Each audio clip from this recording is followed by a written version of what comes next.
She showed up with a clipboard, a camera, and a smug smile, ready to document my violation for the HOA newsletter. But when I refused to move, she snapped one too many photos and forgot two crucial things. I wasn't on her property, and I'd been waiting for this moment. What happened next ended up on every neighborhood group chat. Why did she think she could do this, and what made her regret it instantly?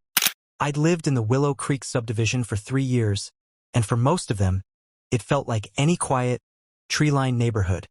Morning walks, the occasional barbecue, kids biking to the park. I loved my little craftsman-style bungalow, the way the sun hit the porch in the late afternoon. I even joined the community garden by the greenbelt, planting tomatoes and lavender just inside the public easement. My neighbor across the street, Linda, was another story, always walking her yappy terrier with a clipboard in hand, reporting violations like untrimmed hedges or trash cans left out past Tuesday. She wasn't on the HOA board, officially, but everyone knew she had the president's ear. First, I brushed it off. People like her existed in every neighborhood. I kept to myself, paid my dues, and respected the rules, most of which made sense. No parking on grass. Fences under 6 feet. Nothing too extreme. But then came the flyer. Asterisk, all residents must obtain prior approval for any photography involving HOA-controlled areas, including sidewalks, greenbelts, and medians. Asterisk. I laughed when I saw it. Who even reads these? I snapped a photo of my dog chasing a squirrel near the creek trail. Natural light, perfect moment. Posted it on Instagram with a smile. 2 days later, Linda showed up at my door in pastel linen, smiling like a tax auditor. "We need to talk about your unauthorized photo session," she said, clutching a printed copy of my post. "That area is under HOA jurisdiction. You could be fined." I blinked. "You're joking." She wasn't. It was petty. It was absurd. But I didn't push back. Yet. Big mistake. Because this wasn't about a photo. It was about control. And Linda was just getting started. The fine arrived in a crisp white envelope stamped official HOA notice. $150 for unauthorized commercial activity in a common area. Commercial? I hadn't sold anything. I hadn't even tagged a brand. But according to the citation, my Instagram post with 800 followers counted as public content with potential commercial reach. I paid it just to avoid more hassle. Big mistake. A week later, I was hanging Christmas lights. Simple white strands along the porch railing. Nothing flashy. Linda drove by in her SUV, slowed to a crawl, and took 3 photos with her phone. By morning, another notice. Excessive decorative lighting violates aesthetic guidelines. Fine, $200. Appeal window 48 hours. I appealed. Wrote a polite, reasonable letter explaining that the lights were within code. Turned off at 10 p.m. and brought joy to neighbors. The HOA board, 5 people I'd never met, denied it unanimously. Linda, I later learned, had submitted a resident concern report with 3 pages of photos, timestamps, and commentary on my pattern of noncompliance. Then came the drone. I was grilling dinner when I heard the buzz. Looked up to see a small quadcopter hovering over my backyard. Lens pointed straight at my property. I called the police. They came, but without proof of ownership, they couldn't do anything. "Private drones are a gray area," the officer said. "Unless it's over 400 feet or recording you directly, it's not illegal." It wasn't over 400 feet. It was 30 directly above my fence. I started documenting everything. Cameras on my property, timestamped logs, screenshots of HOA rules versus what they were enforcing. And that's when I noticed something strange. The greenbelt, the trail, the very spot where I'd taken the illegal photo, was on public easement land. Not HOA-owned. Not even privately managed. It was city property. And the HOA had been enforcing rules there for years. I dug deeper. Found city zoning maps, public land records, even a 1998 deed transfer that explicitly excluded the creek path from HOA jurisdiction. They had no authority. None. And Linda? She wasn't just overzealous. She was acting as an unofficial enforcer for an organization that had overstepped its power for over a decade. Now I had proof. But would it matter? Or would they just fine me for finding it?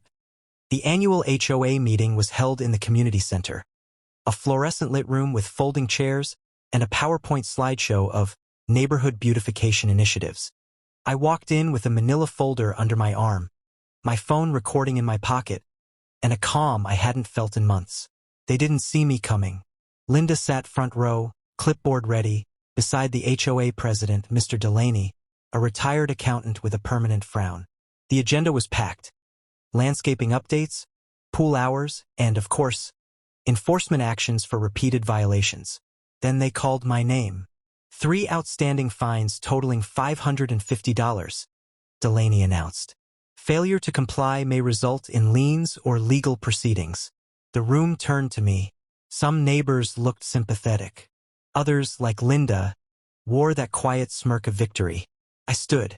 "I'd like to address the board," I said, voice steady, "regarding the authority under which these fines were issued." A murmur rippled through the room. Delaney adjusted his glasses. "You have 3 minutes. "I'll need less," I said, pulling out the city land survey.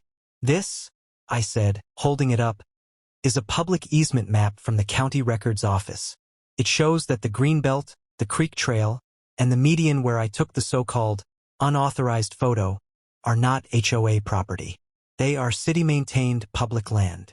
Silence. I continued, "Which means your rule about photography permits in common areas? It doesn't apply there.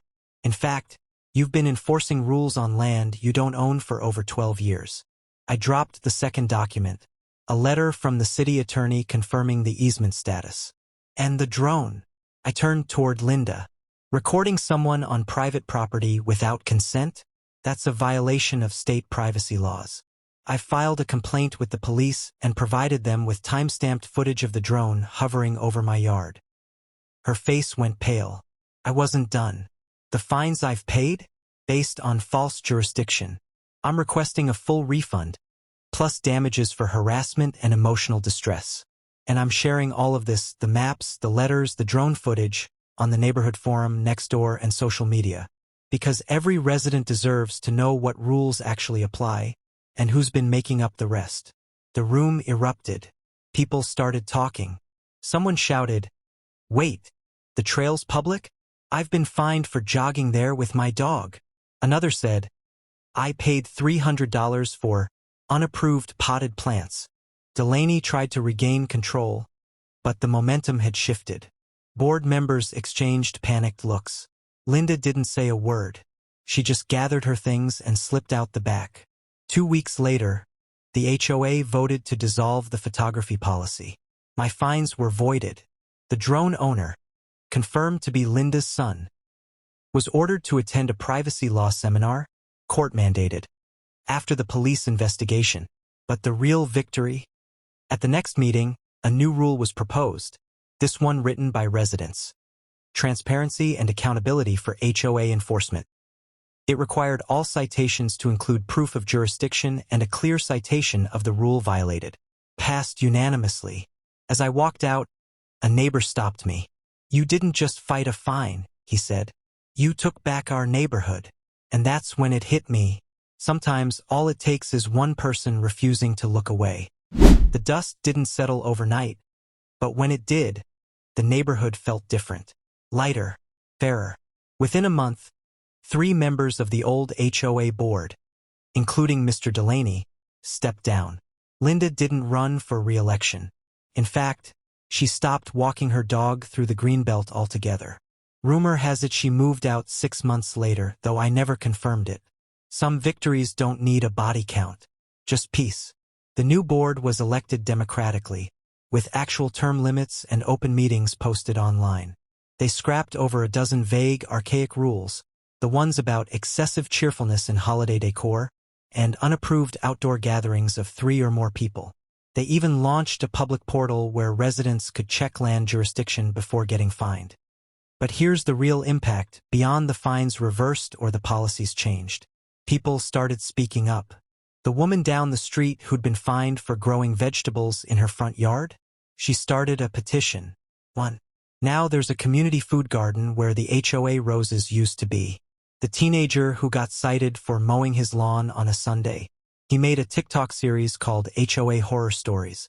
It went viral, got picked up by local news. And me? I didn't become a neighborhood celebrity. I didn't want to, but I did start something, a monthly resident forum, no board members allowed, where people share their experiences, swap legal tips, and just talk. No fear. No silent resentment. Because that's what these petty power plays rely on: silence. Complacency. The assumption that it's easier to pay the fine than fight the system. But what if we don't? What if we do the research? What if we do record the drone? What if we do show up to the meeting with documents in hand and truth in our voice? This wasn't just about a photo. It was about autonomy. About the quiet erosion of rights masked as community standards. About how easily a group of volunteers with clipboards can turn into gatekeepers of someone else's happiness. And it's happening in neighborhoods just like yours. So ask yourself, are you following the rules or being bullied by them? How many fines have you paid just to keep the peace? And what would happen if next time you said, prove you have the right to stop me. Because sometimes the most radical thing you can do stands on public property and refuse to move.